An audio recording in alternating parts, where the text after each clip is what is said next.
Hello, everyone, and welcome to another episode of the Gimbal and Iron Show. Hopefully my voice is going to stay intact. I had the not-so-wise decision to have a quick snack, which was ramen. So my throat's going to hold out. We'll see. But I think it's going to be okay either way because we have Erik Lonnquist, also known as It's Goes to Doa, and he's going to be doing most of the talking today, so I should be all right. One of the things, I think people know Doa, or Erik most from casting, but I think all of us start out with a love of video games, and I'm really curious, Erik, what the first game, what your first game was, and what drew you to it.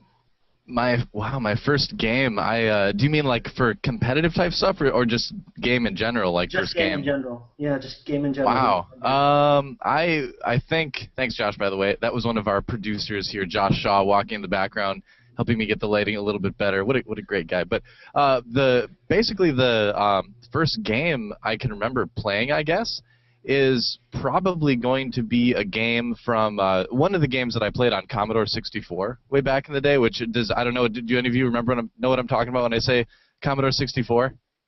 All right. Real ways, wow. Yes, yeah, it's a ways back. It's like an old like desktop PC type thing, but it wasn't even desktop PC. It was just kind of like this box with the keyboard built into it, and you would put like the old, floppy drives or even like the cassette tapes in there.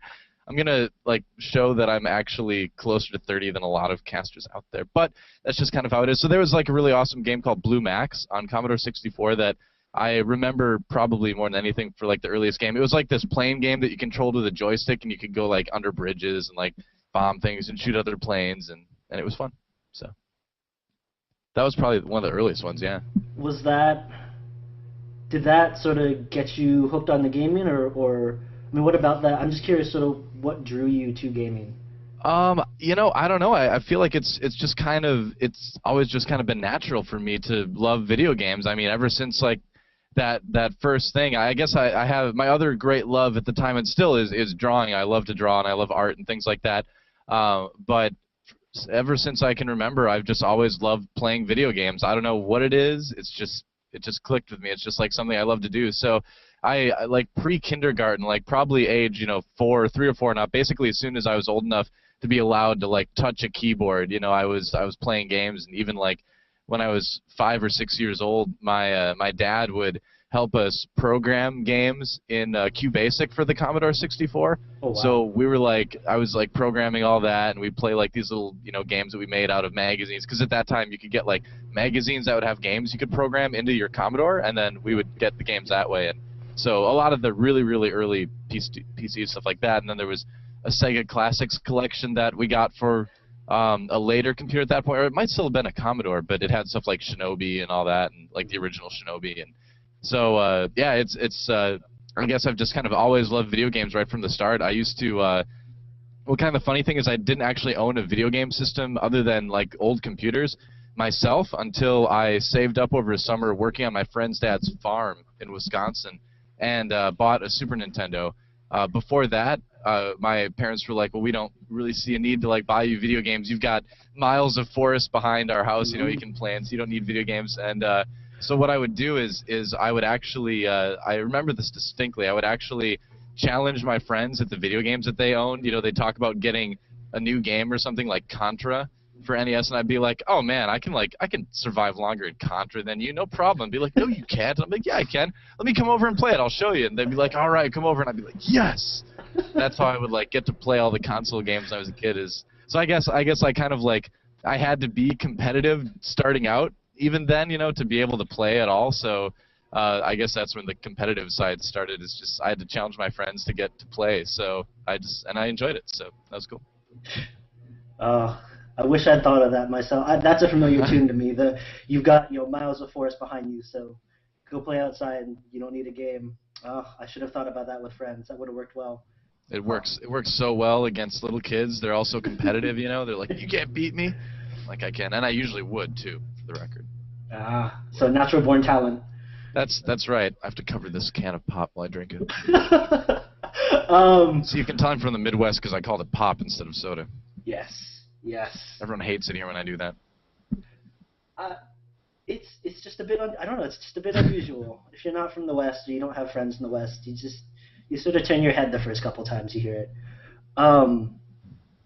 Now, tell me about this. Yeah, I'm reading your Wikipedia pages. I'm sure everyone does. And you have an FPS background. I'm sort of curious about that. I do a little bit, not like in a sense that I was like a FPS pro gamer or anything like that, because I certainly wasn't. I used to play just a ton of Unreal Tournament, the original one, Quake 3 Arena I was really into on PC, and I actually did go to like local Halo tournaments when Halo came out. And so basically where Dead on Arrival comes from is that I was like starting these new first-person games, and like especially with Halo, like because Halo I was transitioning from playing on a PC a lot to a controller, and I just like hated it at first. So I named myself Dead on Arrival because I'm like, well, when I spawn, I'm just gonna die anyway. So I just did that, and then that got shortened to DOA when other games like didn't let you fit Dead on Arrival in there, and then my friends just started calling me Doa, and it just kind of stuck. So.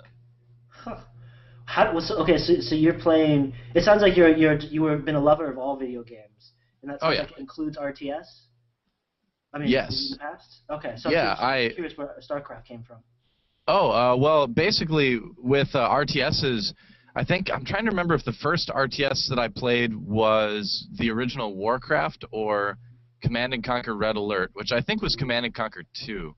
At that point, but like the really old PC RTSs. But so I played them, you know, just by myself from the start. Played them against PC. Like sometimes my brother and I would like network cable our two computers because we didn't have internet. I actually didn't have internet until I got to college. So we would just do the like local area connections and things like that. LAN, LAN's a technology that used to exist back in the day where you could connect computers without the internet. And so we would play you know, Warcraft 2 on that, and you know, so I've always loved RTSs, but I never really felt competitive in them, you know. But once the Starcraft 2 beta hit and I started playing that, then that it was all over. It was only Starcraft 2 all the time, and only ladder. So yeah, that's kind of where that came from. Why? I mean, why was Starcraft 2 so captivating?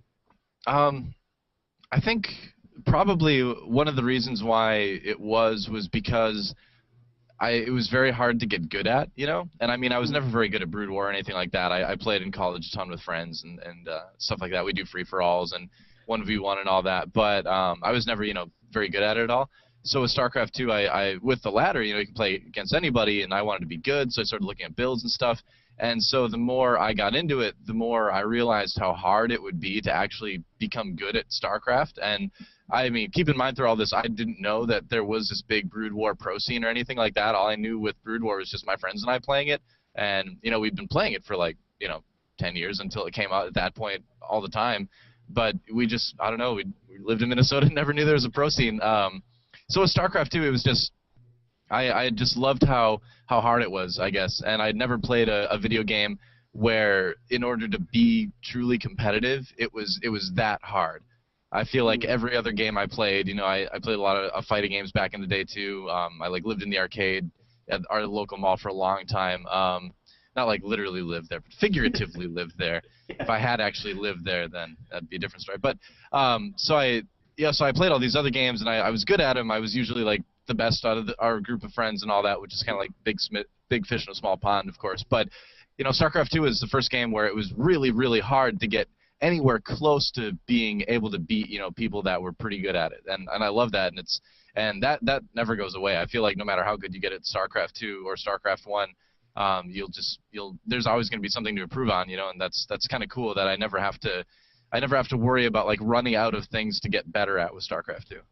Huh. Well, you preempted my next question, which was, so you still do have that feeling of that passion, that excitement about StarCraft, that you always feel like you can improve. It's always interesting for you. It doesn't get dull. It hasn't sort of fallen off.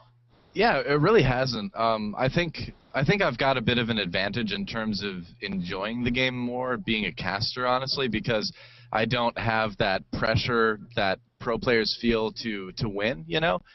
So when it comes to practicing for me and stuff like that, I can be like, I want to learn this new build that I saw because I want to understand it better, not I need to grind this build out, you know, 100 times in a row in a day to like know it intimately and all that. And I'd like to do that, but you know, obviously you just don't have time when you're trying to learn all 3 races. But I feel like that lets me have kind of more fun with it too, is that I can like jump between things. I can play like Terran one week and Protoss another week and Zerg another week, and you know, maybe all 3 on the same day, and it doesn't really matter all that much. Like, I want to be competitive at StarCraft 2. That's still like one of my dreams someday, is be good enough to like compete a little bit. But I, at this point, you know, where I don't need to be, I just need to understand the game really well. That takes a lot of pressure off, and I feel like it lets me enjoy the game. So that's kind of part of it, I guess. Does that answer your question? Sorry. Yeah, no, it does. But Right. a follow up to that, I'm curious. You obviously play a lot, but do you feel like as a caster in your position, do you need to be a strong player to be able to talk about the game, or do you think that the experience of casting, watching other players play, could be enough to give you make you a good caster? I don't think you need to be a pro gamer to be a good caster. Absolutely not. And if you look at every other sport, whether it's an e-sport or an athletic sport or anything like that, the commentators are usually, you know, some are former pros, but there's a lot that have never played the game too. And so I think that follows through with StarCraft. I think it certainly helps to be a good player.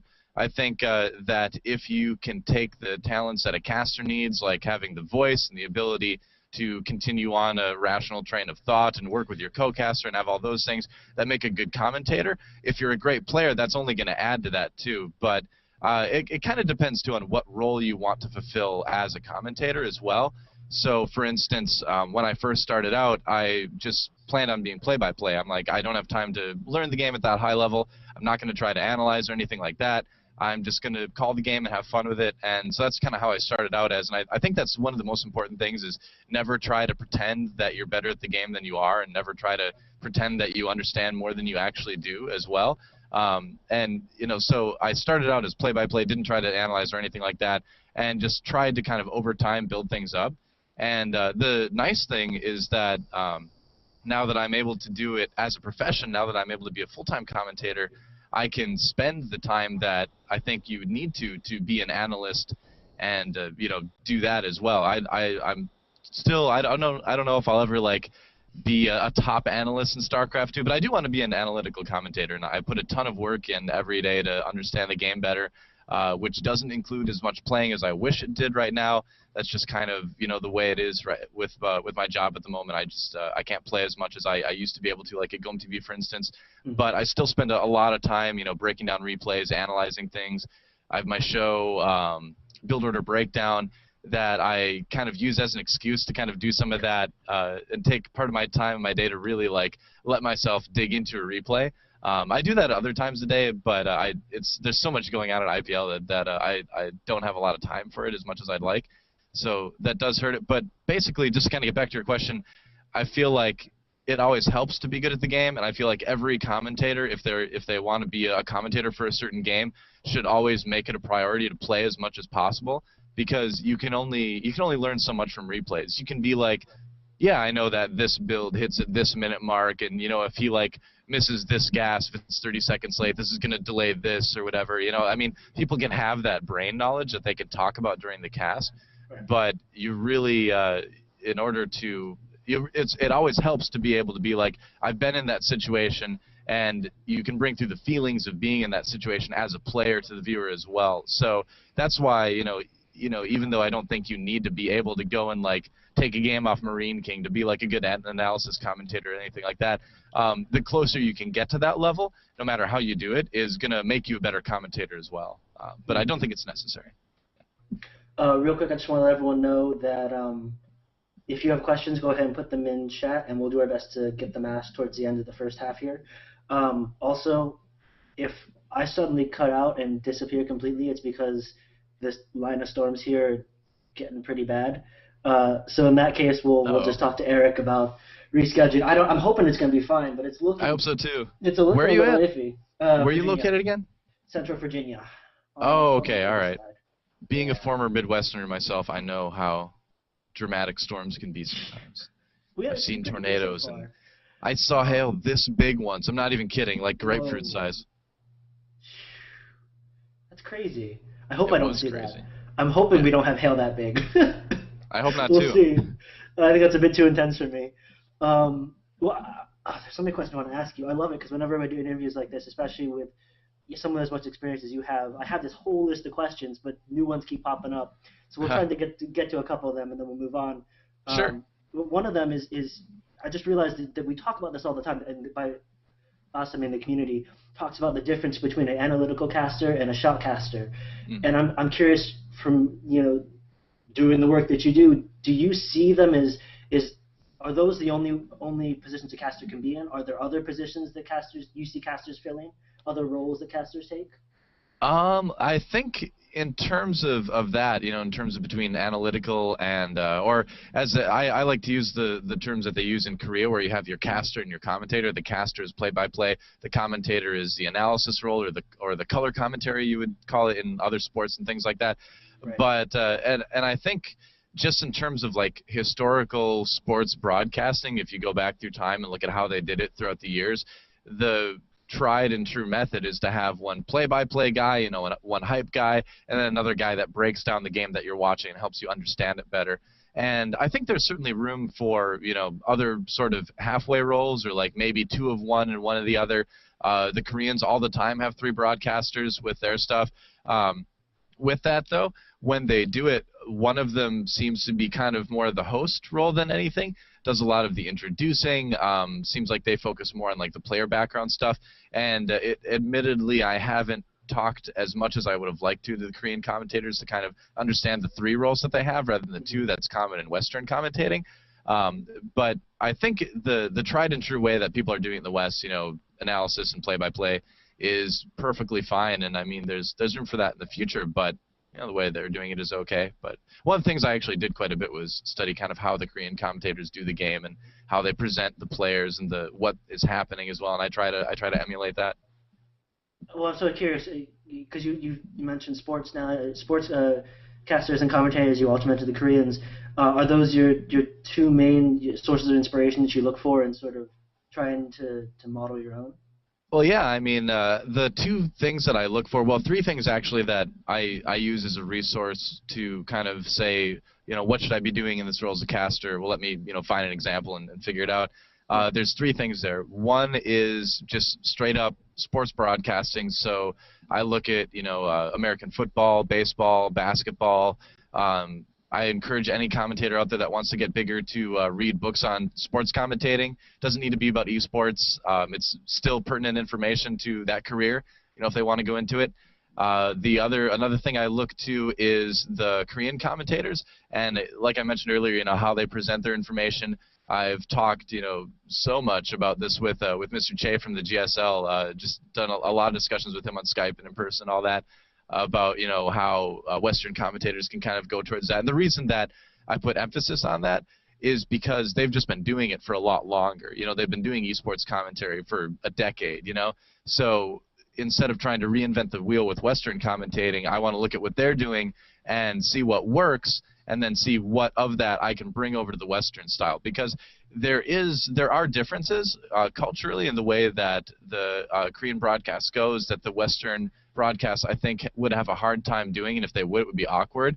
But there's still a lot to be learned from the Korean side too. I could talk a little bit more about that too. But the third thing that I want to talk about too is just other esports commentators that have been doing it longer than I have. Like when I was over in Korea, Tasteless and Artosis were absolutely awesome in terms of answering questions that I had, helping me kind of learn the ropes over there, giving me really good feedback on my commentary, and I still go to them every once in a while for stuff like that too. But other successful commentators are also a great resource too, or other commentators around your level that I mean, it's much better to get input from another commentator or a pro player than from like Reddit or Team Liquid. As much as I love those communities, the people that are posting in the forums aren't really authorities on that. So if you're a new commentator, you can't let that stuff get you down. You have to go to people that actually can give you good input.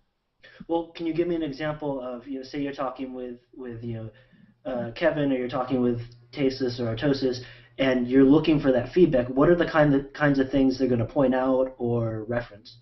Right now, what I usually do, and I live with Infinity 7 Axlav right now. He's one of my housemates, and so with that, a lot of times what I do is if I say something on a cast and I'm like, I'm not sure if that was actually right or not, because that does happen. You know, you're casting and you say something and then immediately after you say it, you're like, wait a minute, that was actually stupid what I just said, I think. But what I can do is go back and ask him, you know, all right, we were in this situation, I got this out of it, was this right? And he can help me kind of figure out analysis type things that I can improve on and all that.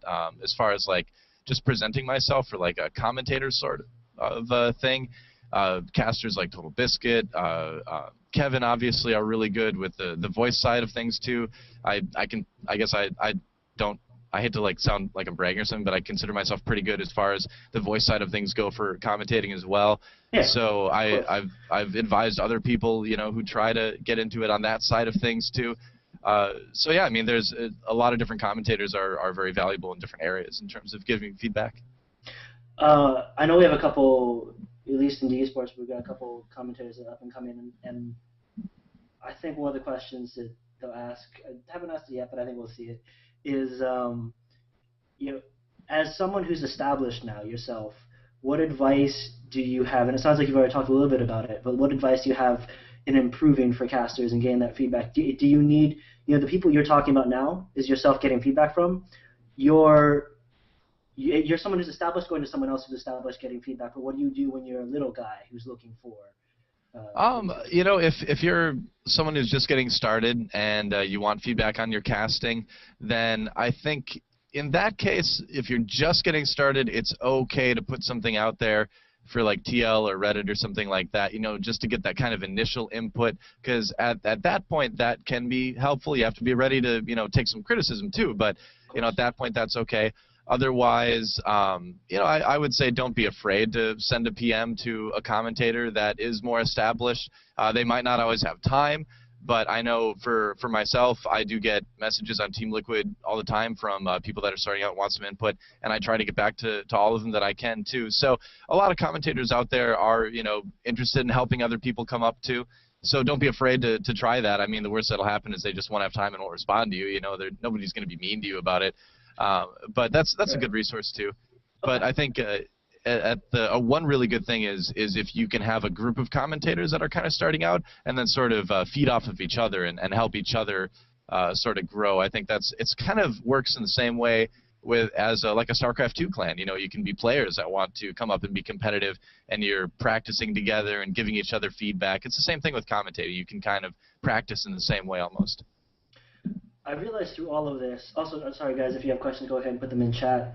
I'm not seeing any questions yet, so if there are questions and my chat's buggy, someone let me know. Otherwise, put questions in when you guys think of them. Eric, but another question I have for you right now is, through all of this, I mean, we just sort of jumped into casting, but I realized I never asked you, why did you start casting in the first place? What is it that drew you to casting, and what is it that you enjoy about it? The reason that I started casting was I had my regular job, my 9 to 5 or whatever, and I wanted kind of a cool hobby, you know, something to do to just, you know, start to create something. I'm kind of a creative person, so I wanted to like make something. And I was really into Starcraft 2 at the time. I was practicing really hard, using a lot of time doing that. But I knew, you know, with my job, I wouldn't have time to like get to that top level. And I mean, maybe that's incorrect. Maybe it's just that I wasn't, you know, willing to dedicate that type of time to it too. But what it all amounted to is I thought to myself, you know, I've got a little bit of a background in radio and sports broadcasting and things like that. I love Starcraft. I was getting into watching like Husky and HD. The HDH Invitational, you know, was one of the first tournaments I ever watched in Starcraft 2 or in esports in general. And so that was something that kind of inspired me as well. I was watching Day 9, you know, the earlier Day 9 dailies back in the day with that. And so I'm like, I want to give this a try. It looks fun. So I basically just kind of did it for fun as a hobby and just started a YouTube channel and just put some stuff up there, and people ended up liking it. And from there, it just kind of grew. I guess people asked me to do kind of bigger and bigger stuff as time went on, and I took it really seriously from the beginning too. Like when I started, I said, all right, if you're going to do this, you're going to get, before you start, you're going to get a nice microphone. You're going to make sure that your computer can run everything, and you're going to do at least 3 casts a week. That was my minimum that I started out with. And so I started out with that, and I just held myself to that. Even if I didn't want to cast, I would be like, all right, it's the end of the week, and you've only done one, so I guess you're doing 2 casts tonight. And even if I was like really tired, I would just make sure that I did it. And I think forcing myself to have that consistency really helped out, because after a couple of weeks of that, it was like, oh man, I'm only doing 3 a week, I want to do more. And I would like start doing more per week and just really getting more into it. And so those are the things I did like really early on to kind of help myself stick with it. And it ended up being fun anyway. So I guess that's kind of how I got started, and it spiraled wildly out of control from there. Well, speaking of which, I think part of that spiral is definitely the GSL.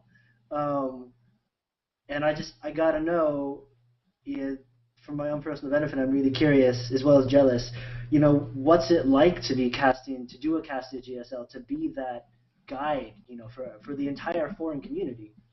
It's a lot of different feelings at once. I guess is what it comes down to. I mean, on the one hand, you're really excited to be able to go do it. I was a huge fan of the GSL before I went out there. I watched all the time. I stayed up a lot of nights with my friend who had an apartment just like we were in the same wing of the apartment building, and he was just like a couple doors down from me, and he had like a big 96-inch projector set up in one of his rooms, the theater room. So we'd go watch the GSL on that, and all the other stuff, all the tournaments at the time, the MLGs, the IEMs, all that stuff. And so it was so crazy exciting to like go over there and get off the plane in Korea, and there's like John the translator waiting to pick me up and take me to the Go Mouse. I was like, this doesn't seem like real life. So a lot of excitement with that, a lot of fun, a huge amount of stress when it comes to the responsibility that I felt too, because in going from transitioning from fan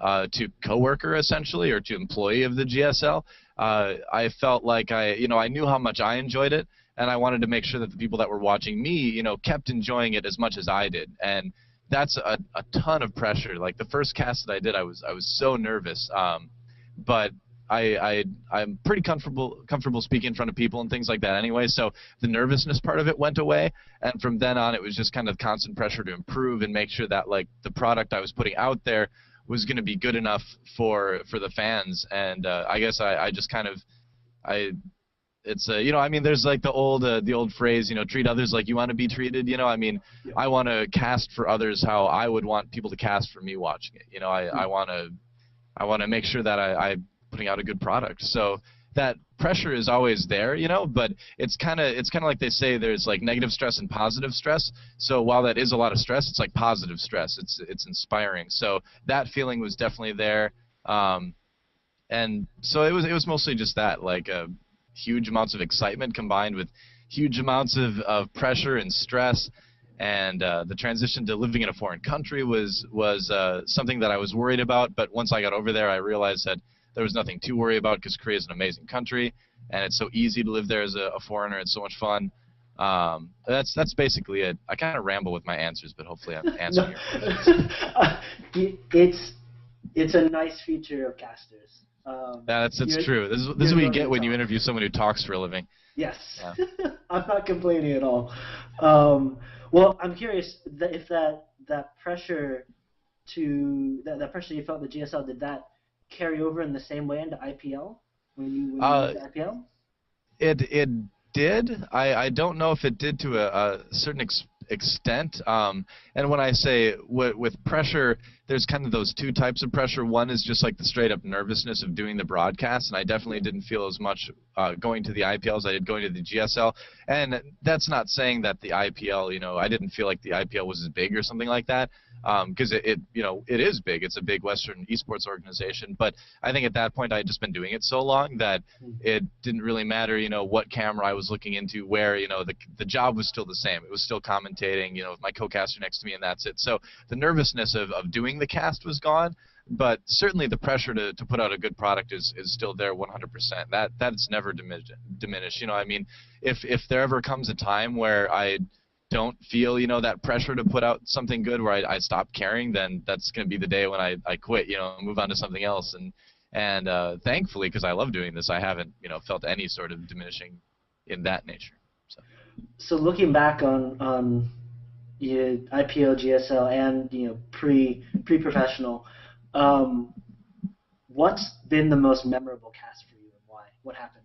Oh man, there's been a couple of them that have really stuck out in my mind. The one that immediately jumps to mind is actually the Stefano versus Kiwikaki Game 2 from IPL 3, and that was just one of the most amazing games I've ever seen. I mean, there was Stefano, unfortunately for him, that was probably also like one of the games he made the most mistakes in all weekend, but it was a really, really exciting game for the fans. It was an incredible game.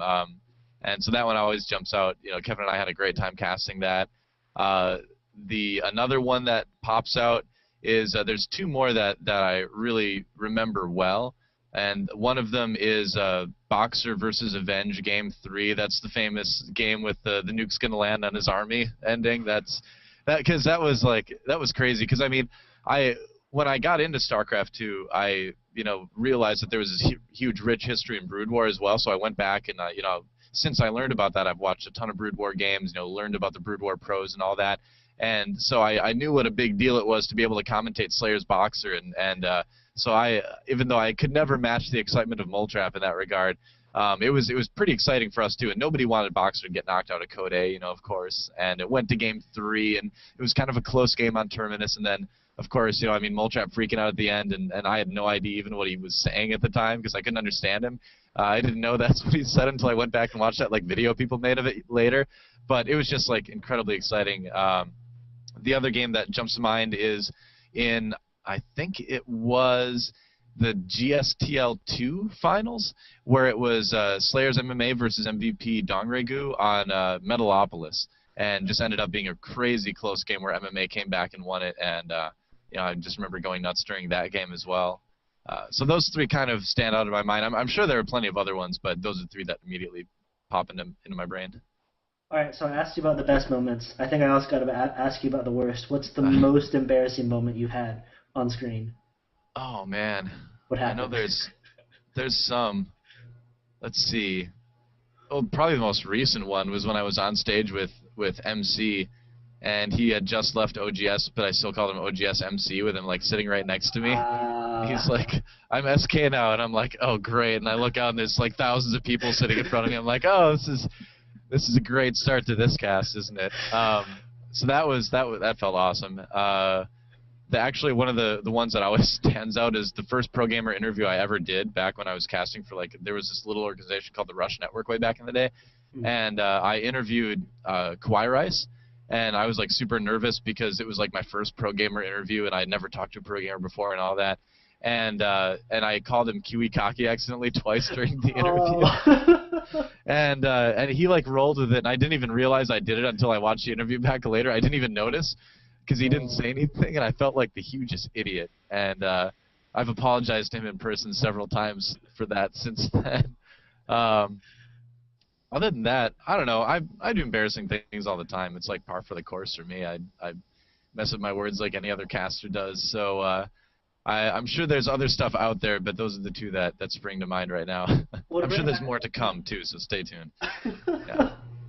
To bring it back on a high note, though, we talk about memorable games. I'm curious if there's a moment for you, just for you personally, that you're incredibly proud of, a cast that just went well for you, or a moment where you had this clarity. You had a clarity and you called something really well that, I don't know, just something that sticks out for you. Yeah, I don't know. I can't really think of anything off the top of my head that Sure. Pops up where it's yeah, I just nailed that analysis or something. I don't know. I usually don't. I don't know. I have a very hard time in that I'm too humble sometimes, I guess. I don't know. I have a really hard time marketing myself and taking credit for things because I don't know. I just don't really. I'm not looking for the spotlight, I guess. So I don't really keep track of that kind of thing. So I don't know. I can't really. I mean, when I think when a cast goes well is in when I'm laughing with my co-caster and I know I told some good jokes and I know I got the analysis right and all that. That makes me happy after the cast, and that I know I did what I set out to do.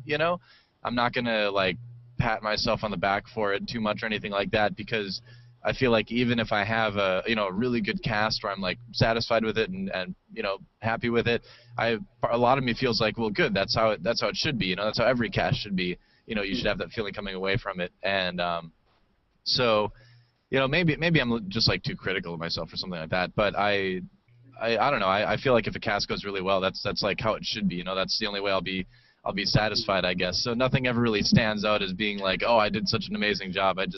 I don't like get that feeling, I guess. I don't know. Well, can I ask you about you talked about a good cast, a solid cast. What is it related to that? What is it that you want the audience to take away when you do a cast well, or you and your co-caster cast well?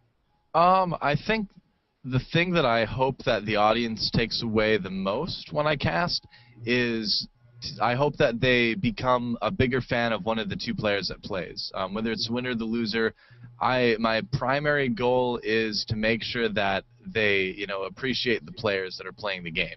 That I'm able to bring across like how amazing these guys are, like what they can do in Starcraft 2. So I want to make sure that my analysis is good enough that I can convey that to them, and they can be like, wow, did you see Zanek's life do that crazy like Ling run by at that perfect timing? He saw the bunker in the front. It was in the wrong spot, so he knew he could do it. And I want fans to like realize that stuff and appreciate the players more because of that. Because I feel like a lot of times in StarCraft 2, some of the really impressive stuff is also very subtle too. It's not like big and easy to see, like it's not a nuke or something like that every time. So it's the commentator's job to like convey how great the players are, So I think that's it. Like the thing I hope the most is that they appreciate the players and they understand what's going on and they're excited by it, and I feel like the best way to excite people is by just making sure that they know what the players are actually doing in the game. Well, I got to ask you, we've talked about the game a lot. You've casted so many games. You've watched so many games. What for you is the perfect game? If you could just dictate what the players do, how would it go? I would have someone just rush for a seeker missile and just like shoot seeker missiles at each other all game long. It'd be a TVT, and that's just what would happen. And it'd be on Desert Oasis as well. It'd be like the giant seeker missile battle of Desert Oasis. That's what it'd be. That sounds like it needs to happen. Pretty much it. I don't know. I just like games where things get a little bit crazy. I mean, it's really cool to see like solid standard play. Like, man, he nailed that all in perfectly. He executed wonderfully. But I really think that the games that are more fun for people to watch are the ones where things go wrong for the players and they have to think on their feet and things get crazy. And I love those games the best. Where you really get to see not just a player who's really good at executing what they came to do, but also a player that is really good at responding to the situation and thinking on the fly and making those kinds of decisions. I feel like that's where players can really kind of show off their skill at the best. And I feel like that's the most entertaining for fans, too, because you just don't know what's going to happen next. I mean, there's certain games where it's like, all right, well, this guy's going for two-base Colossus, and this Terran player's not going to be ready for it, and he's just going to die. And that's the game. Good job, Protoss player. You really did that well. But a game like, well, the Kiwikaki versus Stefano game, I mean, it didn't go like either of those players planned, I'm sure, but it ended up being like really crazy and exciting, and those games are always the best in my opinion from a commentating standpoint. Sure. I knew we were going to run over. All right, we will keep it an hour because I know you've got cartographer coming up in a little bit, so I don't want to run over. But I guess we'll wrap up the first half. Always too little time. It's okay. I talk too much. You talk just the right amount. Okay, that's good. Not too much at all. Before we go to user questions real quick, I just want to know if there's anything else from you that we haven't touched on yet, related to casting, to your career, or we didn't expand upon that you want to talk about. I don't know. I think we pretty much covered it. I don't know. I can't think of anything at the moment. That's fine. I just wanted to check and make sure. Sure. As I read this question real quick, looking toward the second half of this year, what are your professional goals? What are the things you'd like to accomplish before the end of 2012? I think the goals that I have are kind of stuff that's always ongoing. My biggest goal is to continue to work towards being an analysis caster. That's what I want to do. That's what I put all my time in terms of improving as a caster. So, I hope to someday, be thought of as that, and I feel like a lot of people already do. So I think I'm getting there. I've been told by other commentators that I can bill myself as an analysis caster at that point. They think it's good enough. So hearing that from some of them, means a lot to me too, because I've heard it from some people that I respect a lot and consider to be very good analysis casters. So that's my biggest goal is to keep up, not only with the metagame, with the scene, with what people are doing, but also improve myself as a analysis caster and being able to recognize what's going on and then convey that to the viewer. And then my other goals in terms of being a professional too are to just become a better player. Like I want to be good enough that I'm on It's Gosu. I'm listed as a player even though I don't play ever. But absolutely it's my dream one day to like be able to actually compete. And even if I'm like bad, even if I'm like the bottom of the bracket or whatever, if I can take a game off some decent pro players, I'll be more than happy. So I'm hoping I can get to that point. I know that'll help my commentating as well, so that's a big motivation too. But just for myself, I'm competitive. I want to beat people in this game, and I don't want to just beat like random people on the ladder. I want to beat like people I know who are really good at this game. So I've got plans to move towards that as well throughout the rest of the year. Wonderful. Looking forward to it. And you got nothing to worry about being a caster. I mean, that's why we have you on, because we love the work you do. But we do have two quick questions from chat. Okay. First one being from Craney, who says that everyone in esports talks about hard times they've been through to get where they are now. And Craney wants to know what the hardest time was for you sort of in your casting career. And were you ever close to giving it up and doing something else? Yeah. I mean, there are real hard times. And I think I've been lucky, honestly. Like I know other casters that have gone through way harder times than I have. So I feel I have to be careful about answering this question because I think I've had it pretty easy. Honestly, I've been really lucky. When I went to Korea for the GSL the very first time, I was being paid sort of a temporary wage, sort of like a tryout period wage. Wasn't a whole lot. I was making enough to survive, but it was really really tight. I had to really like watch every dollar, every won, I guess, over there. And there were times where it was like the most I could afford over there was like peanut butter and bread, and I would just have that and ramen sometimes. I didn't really go out to eat or anything like that. So it got really tight as far as like money goes. Things have been very tough between my wife and I. I'm married, but not for long, unfortunately. That isn't really due to esports or anything like that. There's other factors that went into that, but going through all that while I was over there too made it really really tough. I mean, I was having to deal with that, and then having to also deal with the pressure of trying to get better at Starcraft 2 and get better at commentator. And that side of things is getting closer to being done with, but it was a lot of stress for a long time. I'm sure anyone who's been in that situation understands the stress with it. But so trying to do that and trying to like essentially take care of yourself, working in esports too, was pretty difficult. But overall, I mean, even with that stuff, I feel like I've been so like lucky and blessed with how everything has happened in my career.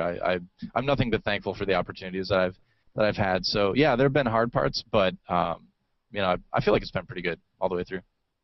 Yeah. Well, the last question is a much lighter question, and that Okay, is from Gimbal, who wants to know if you'd like to see your version of Desert Oasis in a tournament. I would love to. I tried to remake it. I was working on that a while ago. I may come back to it. Who knows? The Frankenstein's monsters of maps may rise again. But yeah, we'll see. It'd be cool to see, but that map is so bad. I don't know. I don't know if it'll ever come back. I'll see what I can do, but no guarantees. All right, that's fair. Take that. All right, guys, we're gonna take a quick break, probably just 1 or 2 minutes, and then we'll do a short second half. All right. So we'll see you in a minute. Cool.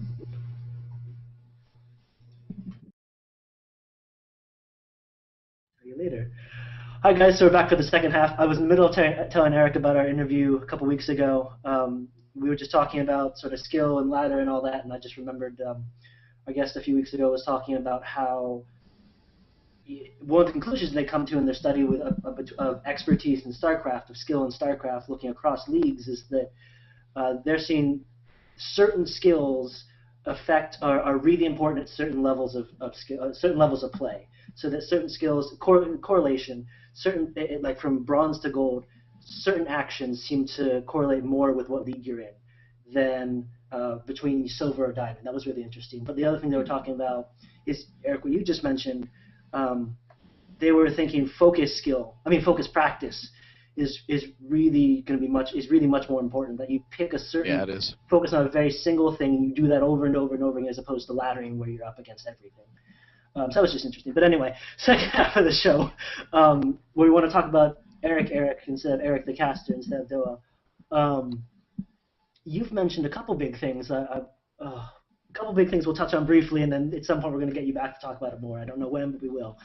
Although we seem to say that every week. You talked about art. You talked about your love of art, and you've been practicing it for a long time. What do you tell us more about that? Well, it's something I haven't done as much recently, unfortunately. Obviously being really busy with stuff and all that. But I actually have a degree in studio art. I have a BA. It's a double major in studio arts and communication. But I've been drawing, again, like basically since as long as I've been playing video games, ever since my hands were like capable of holding something to draw with. So it's something I love to do. I hope I get time to do it more, someday. But I was a graphic designer for a year actually in college. I worked on a comic book, not anything that's published, but just kind of like a comic book with my brother. He's a writer. So I've done stuff like that. I've done a lot of oil painting. I'd love to have like a studio where I can do oil painting, just as a hobby someday.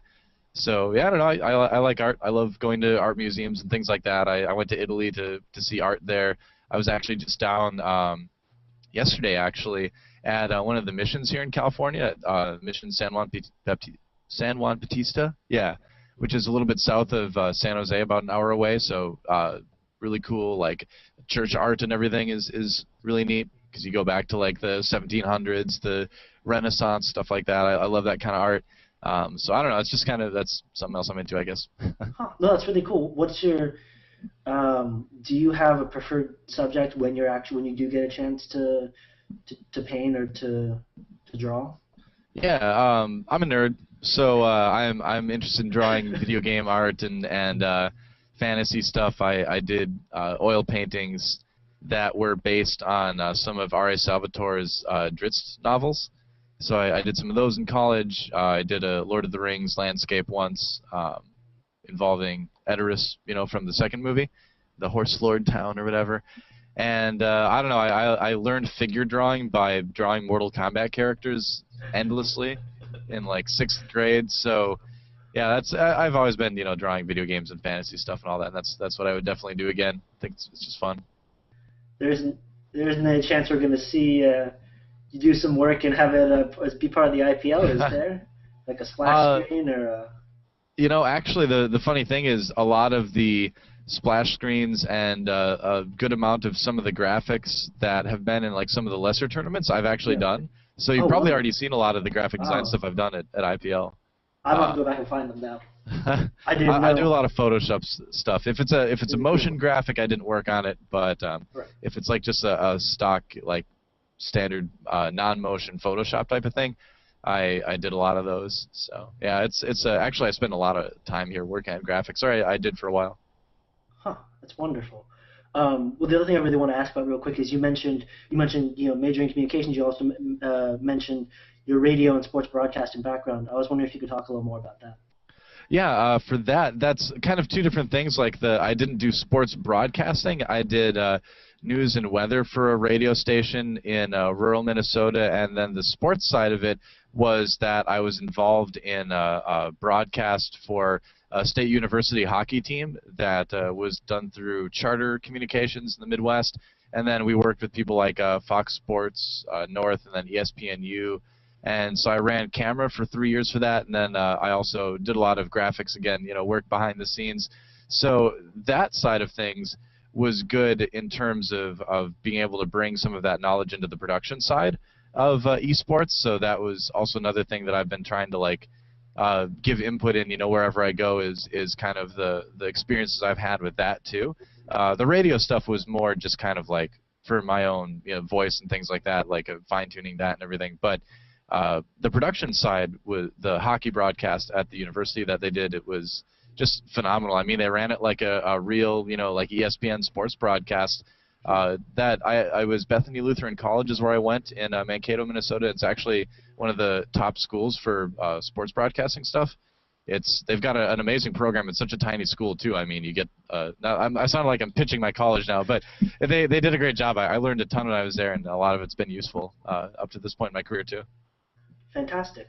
What other questions can I ask you before we run out of time? Well, I'll ask you this one, and then we'll just do our final four.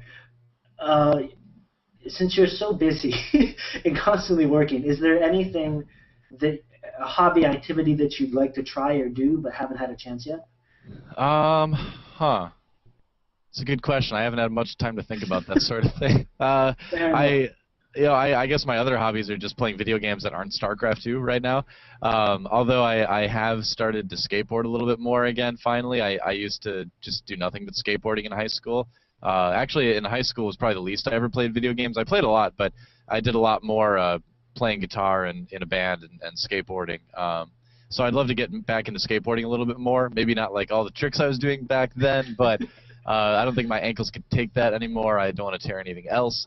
But getting back into that and then getting back into playing guitar a little bit more would be good too. I actually don't have a guitar right now, so I'd love to get one and start playing again. So yeah, that kind of stuff would be cool to do again, and I'm sure I'll have time someday. So I'm not like too worried about it. I'm not like losing sleep at night because I'm like, oh, I'm missing these years of my life to do this. But I know I'll have time eventually. But yeah, when I do, that's what I'd like to do. Fantastic. I'm trying to think of, maybe Gimbo can remind me, or one of our viewers remind me. We have someone else who used to skateboard all the time. Cool. Another person on the show, and I can't remember who it is off the top of my head. I've actually met like a lot of pro gamers that used to skateboard. Yeah. I think Wolf actually used to a little bit. I'm not sure. Just don't quote me on that one, but I feel like he told me that at one point, maybe. Oh, the other thing I want to do is travel a lot, which is cool because I get to do a little bit of that in esports, but I really want to like go everywhere and see everything, check out all the continents and just like experience a lot of different cultures. I love experiencing cultures and like learning about them, learning a little bit of language and things like that. So like my ideal retirement, I'll tell you this, would be if I ever am able to actually save money ever, what I can use that with someday is I'd love to like travel and do like travel documentaries someday when I retire from esports, whenever that is. But who knows if that'll happen or not, but it'd be fun. There you go. Is there any place in particular you want to visit, or just everywhere? Just everywhere. I don't know. I'm not specific. Some places that I really hope I can go to someday are like Iraq and Iran. Actually, like the Middle East, I'd love to see. It's got so much history there that is getting just overlooked because of all the conflicts that happen. I mean, there's all these ancient buildings and everything that I'm like so worried they're gonna get destroyed. I hope they don't until I want to see them. A lot of like the ancient Persian stuff in Iran and like the Babylonian stuff in Iraq and all that. I mean, I love checking out like old archaeological stuff. So I'm really hoping that it all like calms down someday and I can get there and see it and it's not destroyed. And, so that place in particular, I'd love to go to the Middle East and see all the history there. Well, if you get a chance, I assume you'll be taking a video camera with you so we can enjoy it as well. Absolutely, yeah. There you go. Sounds good. All right, well, I will cheer you on then. Thank you. All right, well, let's wrap up with our big four, which is music, movies, books, and food. We'll start with music. What have you been listening to recently, or what would you recommend? I listen to a ton of different stuff, but what I've been listening to probably the most since I've been in Korea is like K-pop and J-pop. I know, I'm sorry. And actually, I got into it a little bit. I blame Wolf partially for this. He's like hugely into that stuff, and he would like tell me about all these. I'm actually more into Japanese pop music than Korean. I feel like there's a little bit more to Japanese pop music. Don't tell anyone I said that, but I'm really into bands like Capsule and Perfume. and things like that, and a lot of like house mixes that can come out of that sort of thing. Yeah. I'm not so much into dubstep really that much, honestly. There's some good dubstep stuff, but I'm not like a dubstep lover or anything. But a lot of electronic stuff, although I do go back and listen to like 90s alternative stuff quite a bit, like Toadies, Hum, They Might Be Giants, all that kind of stuff. Gin Blossoms, Wallflowers. I love 90s alternative music too. I'm gonna have to go find out, go look at these J-pop bands. But before that, I do have to ask you, because the only thing I know is K-pop. Have you heard Gangnam Style? Oh man, yeah. That's going to be playing out of every cell phone store in Korea for like the next 3 months. I can guarantee you that. I don't know if anyone who's been to Korea knows that whatever, there's like a song, like we used to joke about this, like all of us that were at the GSL, we would joke about like the song of the month in Korea. Like there'd be every month there'd be a song that would just be playing in all the bars, all the cell phone stores, like everywhere. You just hear it constantly. Yeah, and Bubble Pop was one of them too. Yeah. Yes. Well, I was just thinking, those were dark days. Gangnam Style has definitely become the new Bubble Pop. Yes, it is. Unfortunately, it doesn't feature enough Hyuna. She's only in like part of the song. Oh well. That's true. That's true. What about movies? What about films? What do you? I like. What have I been watching lately, or what do I prefer? Well, both. What's been good that you've watched lately, and what in general do you like?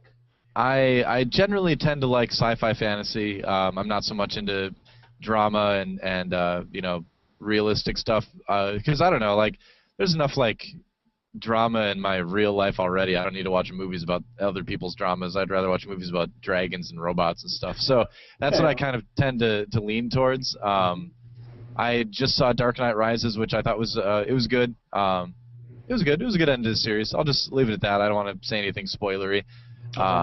I've not seen Prometheus or The Avengers yet. I need to make more time to go see movies because I do like seeing movies, but I haven't done that.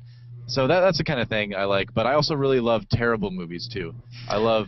I'm a huge Mystery Science Theater 3000 fan, so I love watching terrible movies and just making fun of them with friends. And my friends and I used to have a Twilight movie night back in Minnesota, where whenever one of the new Twilight movies would come out on DVD, we would get a bunch of beer and pizza, and we'd just watch it together and just rip the crap out of it. It was awesome. So I love watching bad movies too. Yeah. All right. What about books, literature? Books. Surprisingly enough, I'm really into the fantasy genre in books. I know it may come as a shock, but I love all that kind of stuff. I'm currently rereading through The Wheel of Time. I just finished the first book, so now I've only got like 13 to go. So I'm hoping to finish that by the end of 2013. And I don't know, I like other books in that genre. The Name of the Wind by Patrick Dreyfuss is just an amazing book for anyone who likes any sort of genre, so definitely read that. But yeah, that's what I usually read. Yep. I keep hearing, keep learning about new things I need to go look up. The Name of the Wind, okay. Yeah, definitely read that. It's easily one of the best novels I've ever read. If anyone's out there in chat that can verify it's true. Well, thank you. I will add that to my list. All right, let's finish off with food. Favorite food? Okay. I once again, I like to try a lot of new things. I will eat pretty much everything that people consume around the world, so I try to like have as much variety as I can. I obviously love Korean food. I think it's some of the best food on earth. But other than that, I really just like pizza and burgers and like other good American food, things like that too. I do like a good hamburger, you know.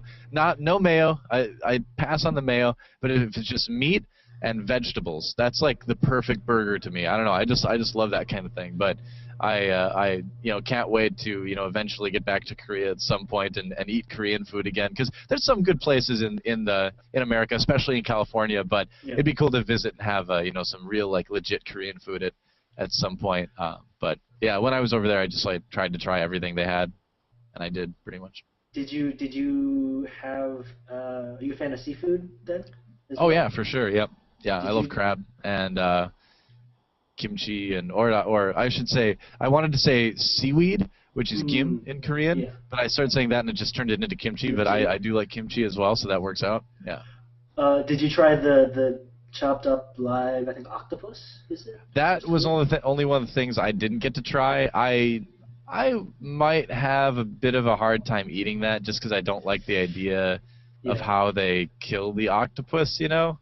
that I don't know that like I don't know. I'm a softie when it comes down to it. I don't think I'd want to eat a poor octopus that just got like killed right in front of me. I wouldn't like that. But I did try dog when I was over there actually. Did you?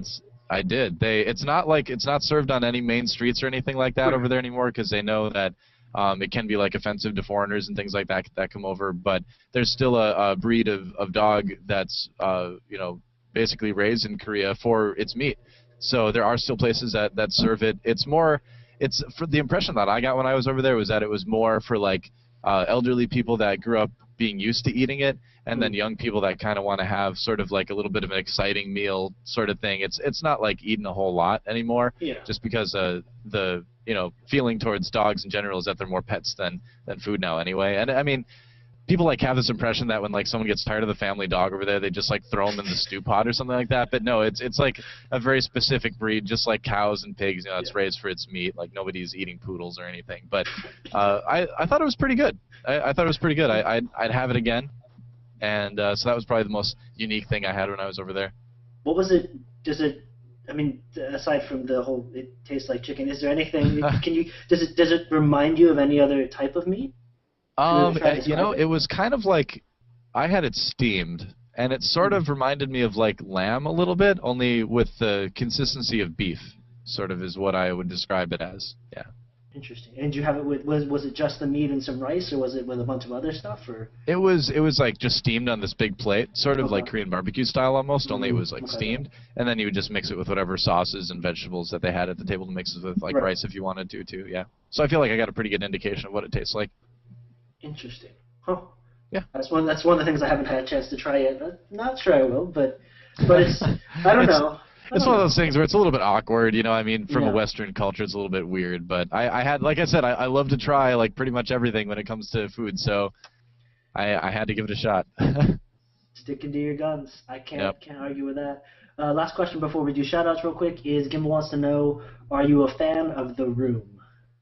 Of The Room? Oh, yeah, of course, man. I mean, anyone who's into bad movies who've seen Tommy Wiseau's The Room, I mean, it's obvious. There's the famous, Lisa, you're tearing me apart. No, it's, you're tearing me apart, Lisa. Or, I don't know. I heard, actually, because, like, The Room was filmed in San Francisco, so I heard, like, he shows up at showings every once in a while around here. So if I could only be so lucky to toss a football back and forth with Tommy Wiseau, I could die happy at that point. But, yeah, of course, I love that one, but there's so many other bad movies out there that people don't even know about. Yeah. I actually I completely forgotten that movie until you said that quote, and then it all came back to me. But half that movie was I didn't know why I was watching it. The other half I was laughing. Star Wars Holiday Special is probably one of the most painful cinematic experiences in the history of humanity.